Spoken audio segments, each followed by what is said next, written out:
Hi there. Today we're going to talk about inference and estimation, and it'll give us an opportunity to talk about some things which are a little vague. In statistics, there are a lot of things which are vague. It would be nice if we could understand them, and then they're not so vague. The reason they remain vague is because we can't define them exactly. We have to sort of have a feeling for them. So when something is clearly one thing or another, there's no problem. When it's sort of in between and gets close to one another, it's hard for us to determine which is which, and it becomes a matter of opinion or a matter of experience and so on. And we're here to gain some of that experience so that you can think the same way that statisticians think. It's a horrible thing to say, think like a statistician. But if you're dealing with statisticians or people who are using statistics, it's a good idea to be able to think the way they're thinking so that you can understand them. So let's get to it. First, I want to talk about the word deduction. Deduction is simply predicting a consequence from a cause. Well, let me see. Let's say we have a car. Here's a car heading this way at 100 miles an hour. And here's another car. It's heading this way. Maybe it's a pickup truck or a van. And it's heading this way at 100 miles an hour. And they're about, 10 feet apart, say, 10 feet apart. And you see that, you notice that, and you close your eyes. You close your eyes, and you hear a crash. It doesn't take a whole lot of imagination for you to figure out what happened. Right? You know very well if you open your eyes, there's going to be pieces, parts all over the place. Now, you get that picture. You know what happened. I get that picture. I know what happened. He gets that picture. She gets that picture. She knows what. Everybody who's been in this situation or is in this situation will be able to figure out what happened. We call that deduction. We deduce the consequence from the cause. It's a pretty straightforward thing to do. A cause is here. The cars are coming. There's not much else that can happen. They're going to hit. They're going to smash. They're going to break apart. Deduction. Finding a consequence from a cause.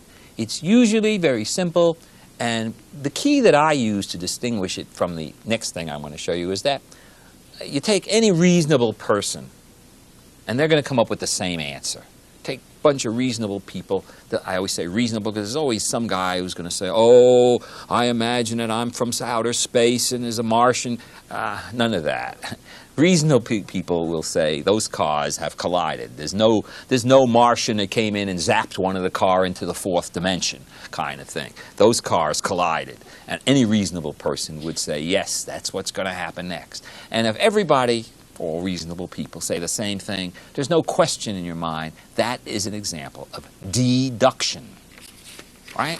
Let's go to the next word, which is induction.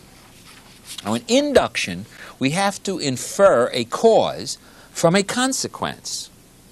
That's not quite so easy. It's backwards. I'm driving along the highway and I see a broken car with wheels here and glass here, and there's another car here all broken apart with wheels and just a mess. And I'm driving by and I say, oh, gee, what must have happened is that those cars must have hit each other. They were going real fast. They must have collided, and that's what happened. And the guy next to me says, no. It's a holiday. And the highway department, they tow broken cars out on a highway, and they put them up like that so people will think there was an accident. See, we're both reasonable people. We came up with totally different ideas. We're trying to figure out, by looking at the result, what made that result? What caused that result to be what it is? That's not so easy. That's called induction, finding a cause from a consequence. And the key here, the way I look at it, the key is that reasonable people may come up with different answers. the answer isn't so obvious. And in that case, we can be pretty sure that it's a problem of induction rather than deduction. And you notice the word induction in the slide here. When I talked about induction, I had inferring a cause from a conference. Instead of induction, you could use the word inference. And that's the word we use, inferring or inference, we use when we think of induction and we think in terms of statistics.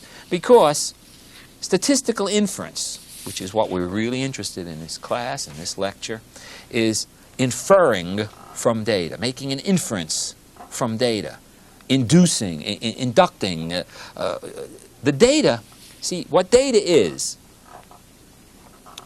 data came from something. Something gave rise to data. If I have a book and I measure its length, the true length of that book made my measurement be what it is. And if the true length of that book was 12 inches, my measurements aren't going to be around 9, 8, 7, 5 inches. They're going to be close to 12. If the true length of the book were 4 inches, I wouldn't get 12 inches as my measurement. I'd get close to 4 inches. The true width of the book has influenced my measurements on the width of the book. By measuring the book, I look at my measurements and I say, now, what is the true width of that book? What do I think it is? And I come up with a guess. I infer that the book is around 9 inches long if my measurements are 9 inches. I measure 9 inches, I say, well, the book is probably about 9 inches. Someone else come along and say, oh, you forgot, that's a broken ruler. It's broken at the inch mark. It's really an 8-inch book because you measured 9, but it's really 8 because if you had the rest of the ruler there, it would have measured 8. Oh, you're right, I see. Okay. See? So we infer from the data what caused the data to be what it is. And that's statistical inference. Let's take another example. Let's say a random sample of 100 students is taken. Go to the drill field and you look at 100 students as they pass. And 45 of these sample students are female. What proportion of the entire student body are female? Okay. Let's answer the question. Well, I got to guess. I certainly don't know the answer to it. I'm going to guess at it. I'm going to infer the true proportion. The true proportion influenced the measurements, influenced what I saw. If it was an all-girls school, I would not have gotten 45% females and 55% males. I would have gotten 100% females. If it was an all-boys school, I would have gotten any females.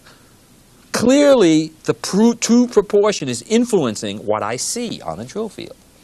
Well, now I have to say, okay, can I infer from what I see what the true proportion is? Well, of course you can't do it exactly. No one expects you to do it exactly, but what's your best guess? Well, gee, I saw 45% females. Why don't I say 45%? That's a good guess. If the proportion in the sample is 45%, then I would guess about 45% of the entire student body is female.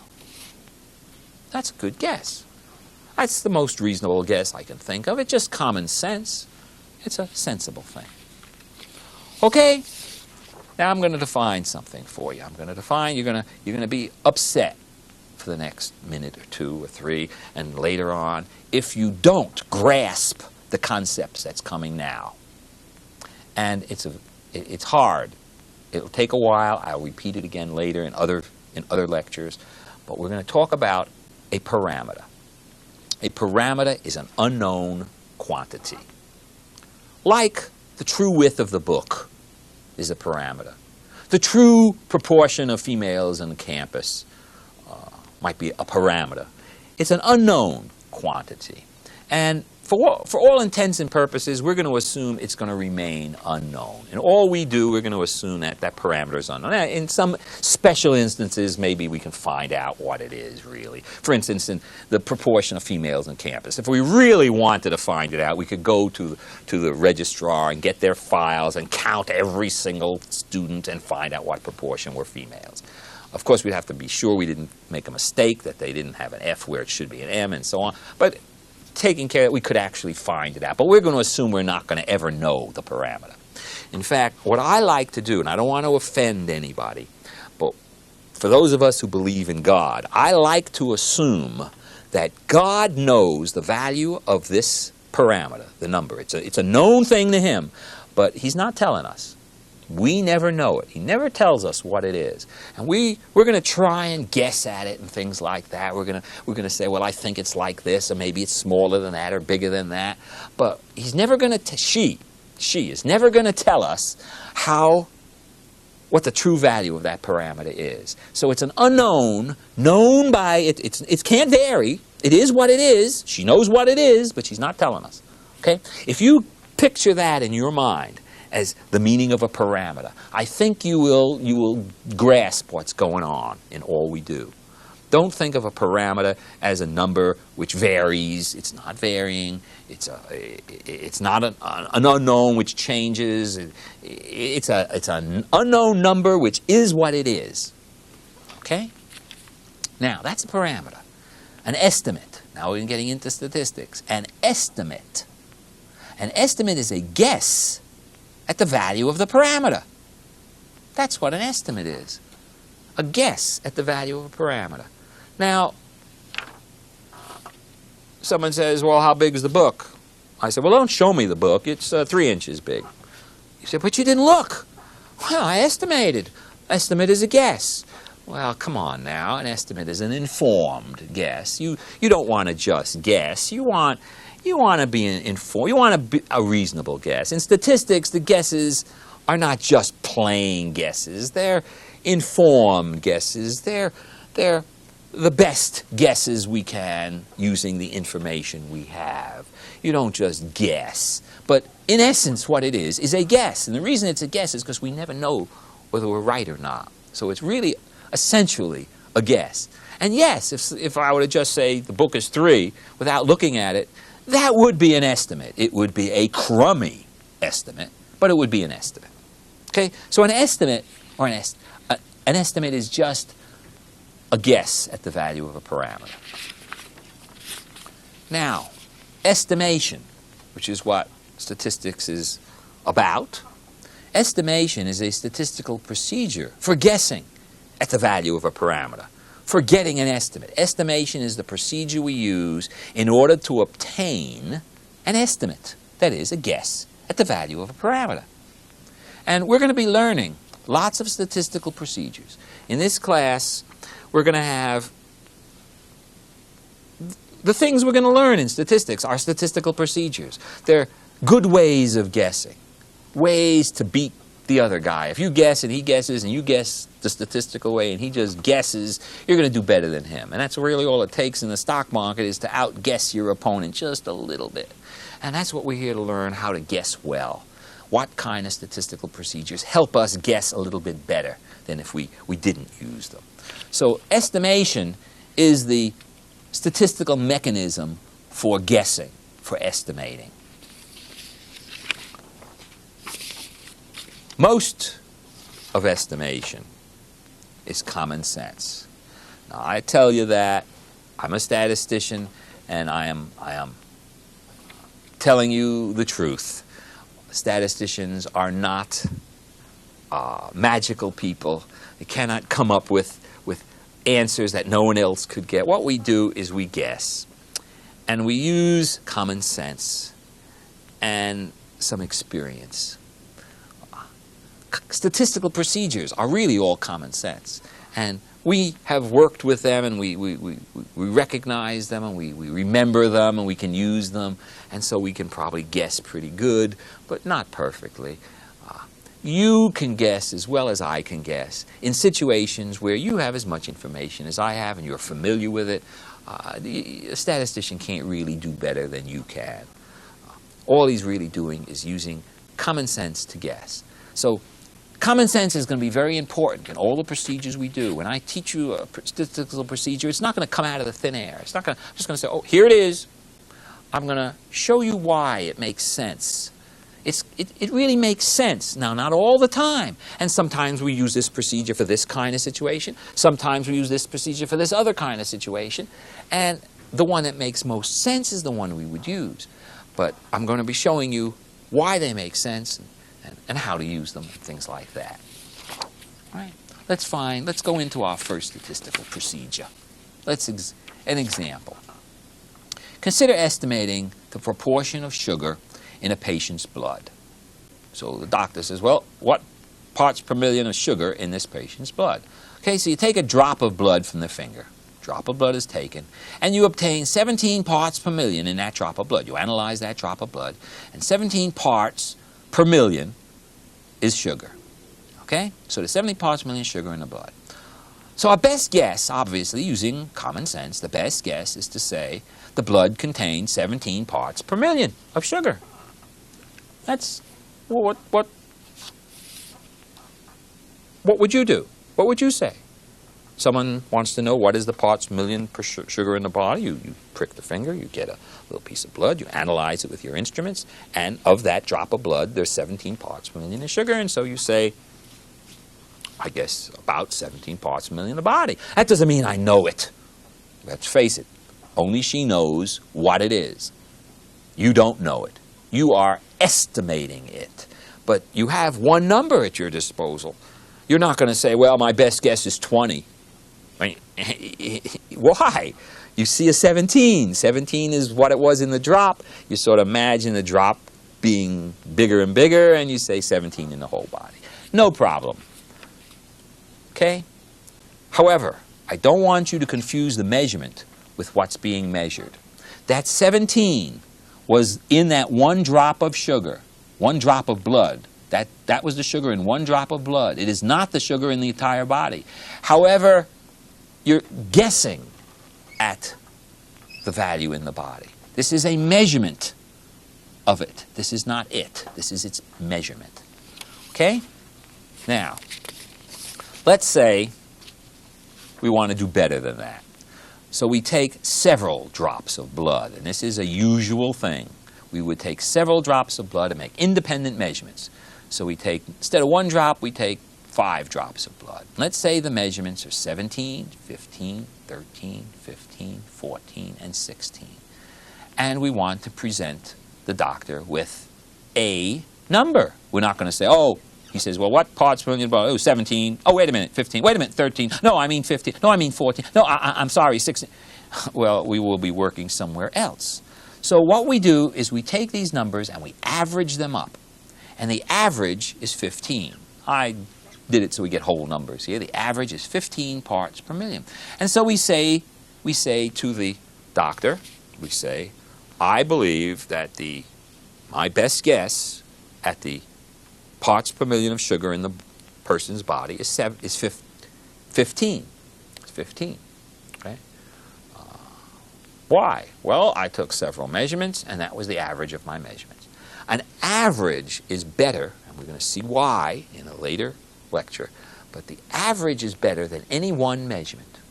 The average has less variability. When you're measuring a book, you take one measurement. It could be too little or too big. In fact, it's going to be too little or too big. Take 2 measurements. They could both be too little. They could both be too big. But more chance, it's like flipping one head or 2 heads or no heads with a coin. It's more likely to have one too big and one too small than it is to have too big or too small. Okay? So if you have one too big and one too small, the average is in between them, closer to the true value. The average is closer to the true than any one number is. So just 2 observations, average them up. My average should be closer to what I'm trying to measure. Should be. If I take 20 observations, it's almost assuredly closer than any particular observation. Although some observation, a particular observation might be closer, but you have a lot of them and most of them aren't closer. Okay, so the rule, statistical procedure that we learned is when we have several measurements of the same thing, we use the average as our estimate. That is a statistical procedure. It's also common sense. What else could it be? That's it. If you take several measurements, and there's good reason to take several measurements, you use the average as your estimate. So our first estimating procedure is take an average. Very good estimating procedure. Take an average. Okay? Now, I'm going to talk about something now that if this were a statistics class, I would not talk about. But since you are going to be your own bosses, you're going to be the boss man, you're going to make the decisions, you're not ever going to be hired as a statistician to do statistics for somebody else. Okay? So I'm going to talk about something now which is common sense, which is something that you should know and should do, but statisticians should not do. And I'll explain why in a moment. But let's do it. Let's see what's going on here. Let's take another example. Let's say the data for measuring the drops of blood. We've got this blood. Doctor says, get me an estimate of the blood in the person. And you're the boss man in the lab, and you tell your assistant, go out and do it. And your assistant takes 5 drops of blood and reports his findings to you. And the findings are 17, 15, 13, 15, 14, whoops, and 61. That's what he tells you. He brings those numbers to you, and it's your job to now go to the doctor and tell him or her what you think the parts per million in the patient's blood are. If you just took an average, you would say 22.5. Well, that's what we just said to do. Take an average. You got lots of measurements, take an average. That's the statistics. Well, now, I don't know. If I did that, I'd come up with a number which, I don't know about you, but I don't believe in it. I don't have much faith in 22.5. And the reason I don't have faith in 22.5 is because I don't have faith in this number. I don't believe he measured 61. I believe my assistant maybe had dyslexia, and it should have been 16. At any rate, I don't believe that number is correct. I believe it is an outlier. An outlier is an obvious error. When someone has made an obvious error, it's an outlier. Some people think an outlier is a number which is bigger than the rest. For instance, if this were 16 instead of they'd say, oh, this is an outlier because it's bigger than all the other. No, that's not an outlier. It's not an error. It's certainly not obviously an error. Even if it were an error, it's not obviously an error. This one, 61, is an obvious error. We'll call that an outlier. Now, when you have an outlier, what I would expect you to do, what I would do for myself if I had an outlier, would be merely to get rid of the outlier, merely to cross it out. So I cross out the outlier. Now I have only 1, 2, 3, 4. 1, 2, 3, 4, 5. I have 5 measurements. I guess I had 6 a moment ago. I have 5 measurements. Take the average of these 5 measurements, and I get 14.8. And now I would tell the doctor, I believe there's about 14.8 parts per million sugar in the patient's blood. Okay? I feel a lot more comfortable with 14.8 than I did with the 22.5 I had a moment ago. I don't believe that. Don't forget to use common sense. This is common sense. This says, hey, that is an outlier, that is an error. Forget about it. Don't use it. That's common sense. Now, why did I say I would not tell a statistics class to do that? That is a class of people who are then going to hire themselves out to someone to do their statistics for them. And the reason they can't do this is because what if the company was selling their toothpaste? And they say, all right, I want you to go out and show how good my toothpaste is. And they went out and they got data, and they found that this group had a certain percent of cavity, fewer cavity, more cavity. But then they got a few big ones, cavities, brushed on. Only 3 cavities, only 2 cavities, and this class had 5 cavities. This one had 9 cavities, 10 cavities. You say, oh, gee whiz, if I report that, I'll be saying the average is like 7 or 8 cavities, and then people won't buy the toothpaste, and I'll get fired. So let me just cross out the 8, 9, and 10 and say, oh, we didn't get any more than 5 or 6. The rest are outliers. We forget them. And so I'll report only the small number of cavities. Now say, hey, on the average, they only got 3 cavities on using this toothpaste. I get paid a lot of money. I'm happy. The company's happy. But people who brush their teeth find that the teeth fall out. That's not right. That's wrong. Statisticians do not have the right to throw away data. They do not have that right. If there's bad data, you say, sorry, this is the breaks. This is what I'm getting. You're going to have to go back and redo the experiment. If you got bad data, you're going to have to go go back to the original and see what the count was. If someone said 61, you go back and say, wait a minute, let me go back to the slide where the blood was smeared on. Let me count it again and see what's happening. Well, let's see the actual results from your meters. I don't believe you're 61. Let's see what it really was. Go back and correct the error, but do not eliminate it because it is against what you're getting paid to prove. So the people who are using statistics should not be throwing away data. However, I'm pointing out that this is for you. This is your own thing. You're trying to get at the correct answer for yourself.